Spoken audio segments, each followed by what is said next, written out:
நம்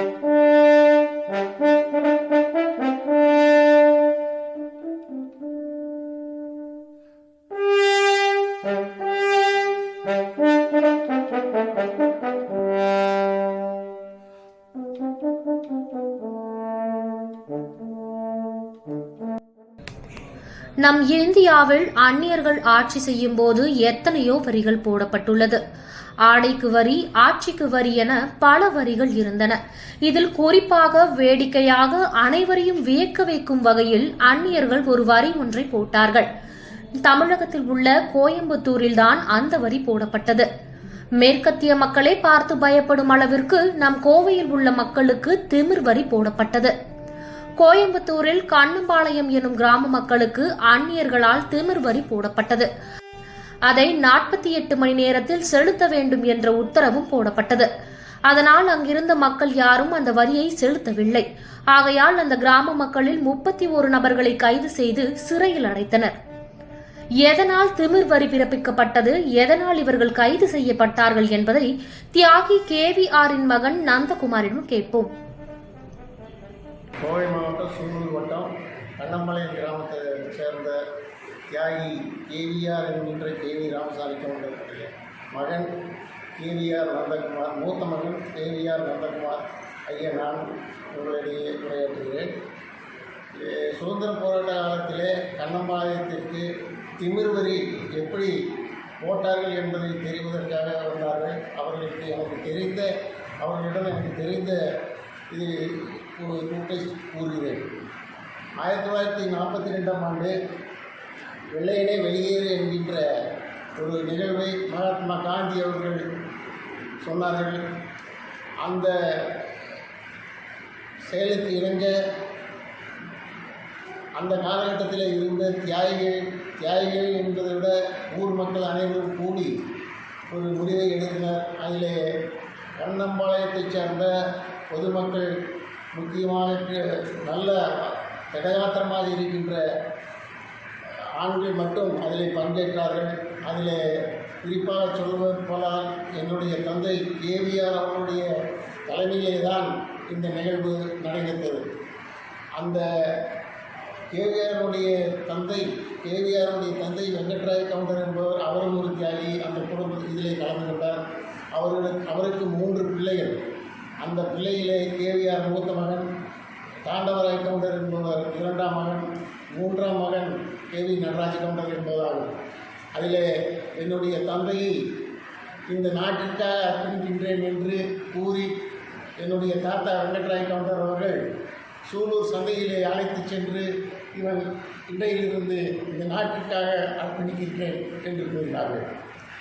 அதுபோக 2ஆம் மகனை விவசாயத்திற்காகவும், 3ஆம் அவர்களை அவருடைய குடும்ப பாங்கினை பார்ப்பதற்காகவும் வளர்த்தார்கள்.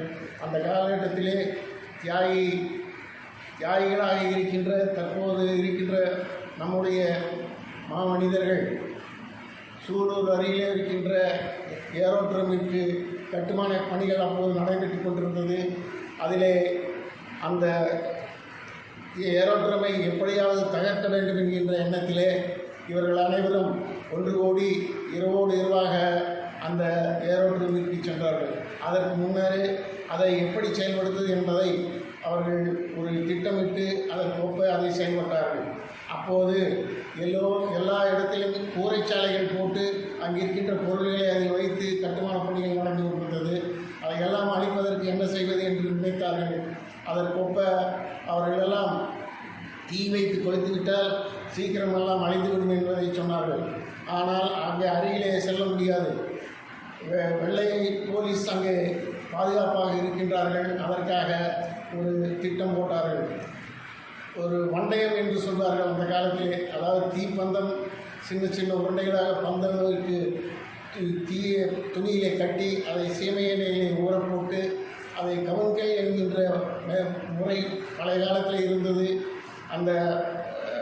அந்த வழியிலே அதை கவன்களிலே வைத்து சுற்றி அடித்து தீ வைக்கலாம் என்று தீட்டி அதற்கு அந்த பந்தயம் செய்வதற்கு ஒரு ஆர் செய்வது என்று ஒரு முடிவு எடுத்தார்கள். அதற்கொப்ப கண்ணம்பாளையத்தில் இருக்கின்ற ஒரு சலவை தொழிலாளி பழனியப்பன் என்பவர் அதை நான் செய்து கொடுக்கிறேன் என்று முன்னுக்கு வந்தார்.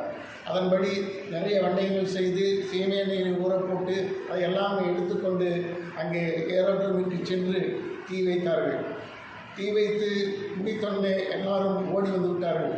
அப்போது ஊரிலே நிறைய விசேஷங்கள் நடந்து கொண்டிருந்தது, கல்யாண விசேஷங்கள் போன்றது.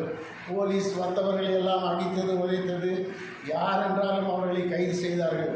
அதை எல்லாம் தப்பித்து தலைமறைவானார்கள்.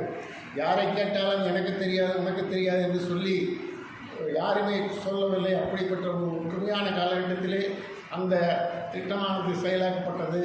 அதையெல்லாம் மறக்க முடியாத ஒரு நிகழ்ச்சியாகத்தான் இன்று வரை நாம் நினைத்து கொண்டிருக்கின்றோம்.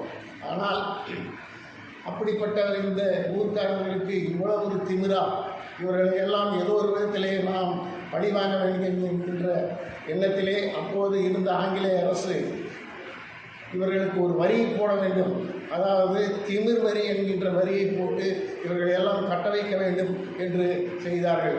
இந்தியாவிலேயே திமிர் வரி போடப்பட்ட ஊர் கண்ணம்பாளையம். அப்படி போட்டாலும் இங்கே இருக்கின்ற மக்கள் யாருமே அதை வரி செலுத்த முன்வரவில்லை, வரி செலுத்தவும் இல்லை. இதையெல்லாம் நினைத்து இங்கே இருக்கின்றவர்கள் மிகவும் பெருமதிப்பட்டு கொண்டார்கள்.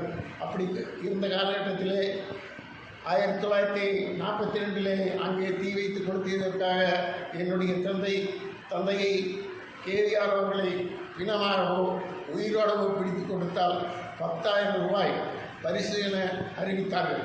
ஆனால் அதற்கு கேவிஆர் அவர்கள் மறுப்பூர் அறிக்கைவிட்டார். என்னை பிடித்து கொடுத்தவர்களுக்கு 20,000 ரூபாய் நான் கொடுக்கின்றேன் என்று கூறினார்கள். ஆக அந்த காலகட்டத்திலே அது நடந்த நிகழ்ச்சிகளிலே இந்த ஊரை சார்ந்த தியாகி ஸ்டாலின் அவர்கள், கூத்தனகவுண்டர் அவர்கள், சர்மா மாரப்பன் போன்ற கிட்டத்தட்ட ஒரு 30-32 தீவிரவாதிகளாக அவர்களை பயணித்து அவர்களையெல்லாம் பிடித்து சிறையிலே அடைத்தார்கள். ஆனால் என்னுடைய தந்தை கடைசி வரையும் 1947ஆம் ஆண்டு வரையும் கிடைக்கவே இல்லை.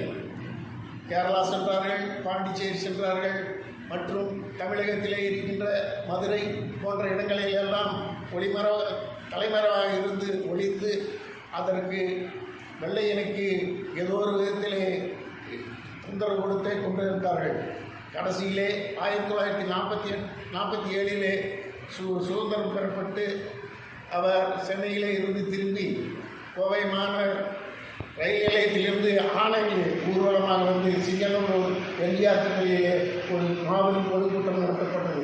அந்த நிகழ்வுகள் எல்லாம் இன்றும் நினைவுகளிலே எங்களுக்கெல்லாம் பெருமிதமாகவும் சந்தோஷமாக இருக்கின்றது.